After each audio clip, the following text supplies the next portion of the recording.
Welcome to another episode, everyone.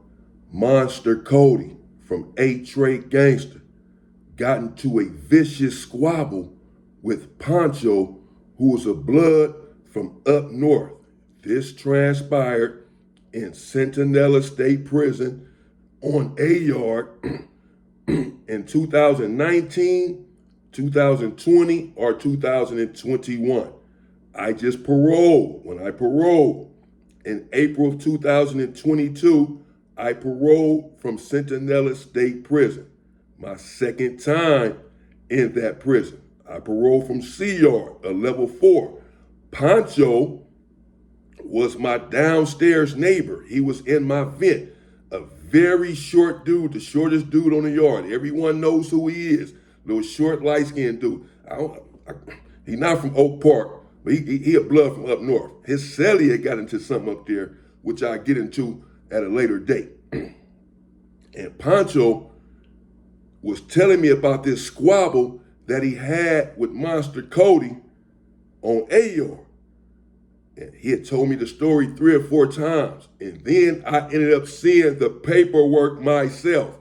I don't want to hear it from anyone who sees Monster Cody as their hero. None of us are perfect. What I'm about to say happened, that's what happened. I read it myself in the paperwork. Save it, keep it, knock it off, kill it. I don't want to hear it. It is what it is. And I'm going to tell you how I read the paperwork in a minute. Now, they're on a yard, and this is a level 3 yard. And Poncho is on a yard, and he's regulating the yard somewhat. This has all been confirmed. Not only did Poncho tell me a story, 2 people who witnessed this that was also on C Yard and over there with Poncho when this transpired recited the exact same thing. And as I said, eventually, I read it in the paperwork. Poncho's on the yard. He's regulating the yard. He's dealing with a CO, is Poncho, that's bringing him in the sack. Poncho is making money, but he's oftentimes frolicking with this CO. He was really doing the same thing on C Yard. People would tell you Poncho was rather cool with the police, too close for some people's comfort. But here on A Yard, he had an ulterior motive. He had a reason to be comfortable with the popo, and that's because they was helping him make money, and they were making money as well. Monster Cody hits the yard. Centinela A Yard, level 3. Now, again, Monster Cody is a godlike figure to some individuals. He's strong, he's powerful, he has a reputation that precedes him. He wrote a book in 1993 or so that really got him famous and put him on the map. And he had carried on since then, building his legacy. Many people looked up to him. And he was as famous as you can be in the gang culture. But not only gang members know him, others as well. So when he hit the yard, everyone knows who he is. Everyone knows who Monster Cody is. Monster Cody, I'm sure, knows this. He knows his status. He knows his position within the culture. He knows whatever yard he goes to, people are going to look up to him and revere him. And more than likely, he'll be a shot caller of sorts in many of these situations if that's what he wanted to do. Apparently, he wanted something to do with that when he hit this yard, Centinela A Yard, because he hits the yard, and Poncho says that he's over there hollering at the police that's bringing it in for him. And he's doing this constantly right there in the day room. Poncho is a few cells down from Monster Cody. They're in the same building, same section, a few cells down. One day, Monster Cody tells Poncho, man, you dealing with the police too much, man. I see you like the police a lot. Now, Monster Cody has been on the yard at this time for about a week. Poncho has been on his yard doing what he's been doing, and Poncho is a blood. So he feels like Monster Cody has no place telling him what he's doing wrong or what he should be doing or should not be doing. Poncho said that if he was doing something wrong, his OG homies would check him about it and say something about it. Another blood, a Damu, not a Crip. No one, a Crip can't come and tell him how he's programming wrong. But since it's Monster Cody, Poncho says, he believes that he can talk to a blood like this as well, that he can tell him, not to be dealing with the police. But again, Monster Cody just hit the yard and doesn't understand the gravity of the situation. He doesn't understand that Poncho is retrieving illicit narcotics from this police officer. He doesn't know their dealings. All he sees is Poncho laughing in the police face constantly, and so he thinks Poncho is a simp, a sucker, someone who likes the police. And he's gonna come and push his line, straighten out this soft-ass level 3 yard. Get the Crips in line, and hell, while he's at it, get the Bloods in line. I don't know. Apparently, this is somewhat of his mindset for him to approach a Blood after being on the yard for a week and don't know nothing about this individual and what he has going to this police and say what he said. So, Poncho says he knew who Monster Cody was and all that. People was on the yard talking about him when he first hit the yard and still been buzzing a little bit on the yard. Oh yeah, Monster Cody hit the yard. Monster Cody on the yard, bro. Ooh, he in building such and such. Oh, okay, yeah, cool. That's straight. So Poncho knew about the Monster Cody, but he said that he wasn't scared. He wasn't going to back down. Poncho was not a coward. And so he told Monster Cody, man, bro, I'm a blood. You can't tell me. First of all, you don't know nothing that's going to stay out of my business. You don't know nothing that's going on with me and this police. First of all, and I don't even know you. You don't know me to be approaching me like that. You just hit the yard, man. You don't know nothing. If I'm doing something wrong, my OG homies will let me know. Man, who the fuck you think you are? Man, I'm Monster Cody, whoop-de-whoop. Poncho says, Monster Cody says to him. Monster Cody then tells Poncho, man, I'll knock you out. I'll break your jaw. Little ass motherfucker, I'll break your fucking jaw, bro. Fuck away from my cell.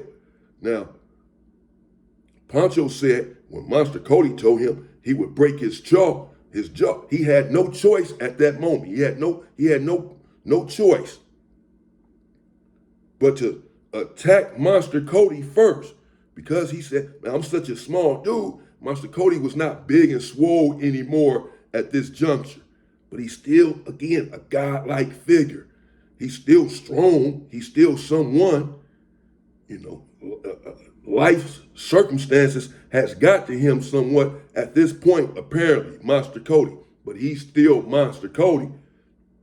So Poncho says he's taking the threat serious. Now, what happens next is what's in the paperwork, because Poncho had told me this story 3 or 4 times. We were in the building together for 2 years or so before I paroled, April 22nd of 2022. And they ended up filing a case on Poncho for this situation. They filed a case on Poncho for this squabble that he had with Monster Cody. Poncho told me when they filed the case, I was right there when they called him for court, bro. He was my neighbor. They called him for court. He went to court. He came back. He said, look, remember I was telling you about that fight I had with Monster Cody? Remember, you probably thought I was putting too much on it and this and that, because he told me the story like 3 times. Like I said, over a 2-year span. He wasn't talking about it every day, but every 6 or 7 months, he would bring it up. And I was just like, oh, yeah, okay, whoa, whatever. I didn't have no opinion about it. This had already happened a year or so prior. But now he said, you probably thought I was lying or exaggerating or putting too much on it, bro, because he's so little. So he like, look, here go the paperwork right here, bro. They filed a case on me. They filed a case on me for assault and battery. I said, what? He said, yeah, I'm reading the paperwork. So when I'm about to tell you now, this is all in the paperwork. When the fight was over, this is what Poncho was telling me. That it was over Monster Cody telling him about dealing with the police and how he responded to Monster Cody. Man, you can't tell me nothing, all that comes from Poncho. But this right here comes from the paperwork. The police didn't say all of that in the paperwork. what the fight was over and this and that because Monster Cody or Poncho didn't make a statement. So the police are only thing that's in the paperwork is what the police witnessed, what they saw. And in the paperwork, it says that the police witnessed, let's call him inmate Jones, Poncho, inmate Jones, at inmate Monster Cody's cell arguing. So this is when they were arguing earlier in the day. When Poncho says Monster Cody is telling him, man, you dealing with the police, this and that. So in the report it says the CO witnessed inmate Jones aggressive at Monster Cody's cell, at inmate such and such Monster Cody's cell. And they went back to their cells, their room recall or what have you. The report goes on to say that when the doors opened up later on for dinner, or whatever it was, but I believe it was chow for dinner, that inmate Jones rushed out of his cell, rushed down to Monster Cody's cell, and swung with a closed right fist. You know how the paperwork says all that? He swung with a closed right fist, striking inmate such and such, Monster Cody, on the left side of his face, fracturing something like fractured a bone or something in his face, bro.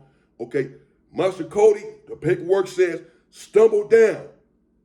Didn't really see it coming. He stumbled down, but he did get up and, start squabbling with Poncho. But he was already somewhat injured, and so Poncho caught him again, according to the paperwork. Inmate Monster Cody came to, got off of the ground, and began to return fire, began to swing back. Inmate Jones kept swinging aggressively and then hit inmate Monster Cody in the jaw once again, and Monster Cody dropped down to the ground. The police rushed in and secured the area without further incident. So Poncho came out of his cell, and that's a story Poncho was telling me for 2 years, that he got at Monster Cody. Monster Cody disrespected him as far as he was concerned. And he said that he was afraid, if anything, not scared, but afraid that he didn't have a chance against this dude because, again, he's still Monster Cody. He's still a big figure, and he's still a big dude. Poncho is very small. This is not an exaggeration. He is short. He might be 5 feet, maybe not. Got a little weight on him, but he's a small dude, bro, real small. So Poncho, and he knows this, so he said, man, I know I can't squabble with him head up like that. So I'm figuring, man, he's talking about breaking my jaw. That's a threat. He threatened me, bro, and I was really worried. Like, this dude finna come out and try to get at me. You know what I'm saying? Because he Monster Cody. And so he done made this threat out the door in front of everybody. So now he's going to try to come out and make good on me. This dude about to come out and swing on me. So he said, I had no choice, bro. I feel like I had to hit him as hard as I could, catch him off guard, hit him as hard as I could in order to get an advantage with this fight. I had to stagger him from the beginning. And apparently, according to the paperwork, that's exactly what he did. Because again, the paperwork reads, inmate Jones came out of his cell, rushed down 4, 5, 6 cells down to where Monster Cody was coming out of his cell. And before he can really turn around, look up or whatever, he was stepping out of his cell. Poncho was on him with a closed right fist and struck inmate such and such, which is Monster Cody, and in the left jaw area, fracturing his jaw, this and that. They charged Poncho with assault. He went to court. They saw Monster Cody as a victim, as the victim in this situation. Is always, for the most part, not always, for the most part, there's a victim and there's a victor. There's a victim and there's an aggressor. And that's why oftentimes there'll be a 2-on-1 in prison, a 2-on-1. You say, well, why y'all jumping somebody? Why y'all always got to jump on someone? As I explained before, this is to let the administration know who needs to leave the yard. Obviously, the person that got jumped on is the victim. If you send one person at this person and he has a DP coming and is supposed to get off of the yard, the police don't know who to get off of the yard. It's just a mutual combat. But when you send 2 people at this one individual, obviously he did something wrong. He was a target. He's a victim. He must leave this yard. So that's why it's a 2-on-1. But normally there's a victim in each situation. That's just how the police are going to determine. Not saying that Monster Cody was a victim or that he did anything wrong. He didn't snitch. He didn't say anything about the situation. All this is coming from what the police say they observed themselves.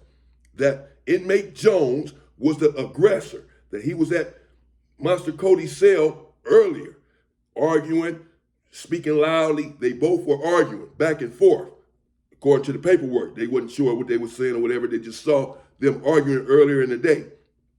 Later on, when the doors hit again, they saw inmate Jones rush out of his cell and rush down to the same cell that he was arguing with earlier and strike inmate such and such with a closed right fist. That's what the paperwork said. They charged Poncho with assault and battery. They didn't charge Monster Cody because they didn't see it as a mutual combat. They saw that Poncho, in their estimation, was the aggressor, that he ran at Monster Cody and struck him first. So anything that happened after that, Monster Cody is just defending himself. And they charged Poncho, since he had fractured his jaw or whatever, they charged him with assault and battery. Now, because I'm telling Poncho, well, like Monster Cody, he had just passed away. Poncho was telling me this 5 or 6 months before I paroled. So I paroled in April of 22. So this happened, Poncho, they filed the case on Poncho a few months before I paroled, 5 or 6 months before I paroled. So maybe November of 2021, October of 2021, something like that, they filed the case on Poncho over this situation. So I'm telling Poncho, I'm like, Monster Cody just passed away. They should drop the case now, right? They're going to drop the case. He like, nah, they still picked up the case. He was like, this shit happened in 2020 or whenever he said it was. It was a couple years before that. When he's telling me about this, it happened a couple years before that. So that's why I say it happened in 2019, 2020, what have you. He's telling me this in 2021. And they filed a case on him again at the end of 2021. And I'm saying, well, they should drop the case because Monster Cody, again, rest in peace, has passed away. He like, nah, bro, even if he was here, they still was going to file the case because it's not like he was going to come testify, but they're going off of what the police said, what the police say that they saw. They witnessed this themselves, and they say that they seen me assault him. So whether he wants to come to court or not, whether he's still here on earth or not, this still stands because the police say this is what they witnessed, that they witnessed me run over there with a closed fist and assault him. And that is what the paperwork said, and they did charge him with assault and battery. That's what happened. Monster Cody, A-Trade Gangster, squabbled up, hit the yard. Now, again, what the squabble was over, I'm taking Poncho's word for that. That it was over Monster Cody approaching him about him dealing with the police too much after being on the yard for a week. Monster Cody peeping this in the day room, being a few cells down from Poncho. Like, man, every time I see this dude out here playing with the police. So one day he just pulled on, like, man, you play with the police too much, bro. Like, basically, like, all this shit got to stop. Like, I'm on the yard now. I'm about to straighten all this out. You playing with the police and all that, that's out. He like, man, I'm a blood. You can't tell me nothing. Monster Cody threatened to break his jaw, according to Poncho. And then the rest is in black and white. That's all what Poncho said. The rest is in black and white. That he came out of his cell and rushed down there and whoa, whoa, whoa. Now, why he did all that, that's what he said. This is what he said as to why he did that. But all I can tell you for sure is what he did do according to the paperwork. Rushed out of his cell, struck him with a closed fist. Monster Cody fractured something, hit the ground, got up swinging, and he hit the ground again. That was it. Stay free, people.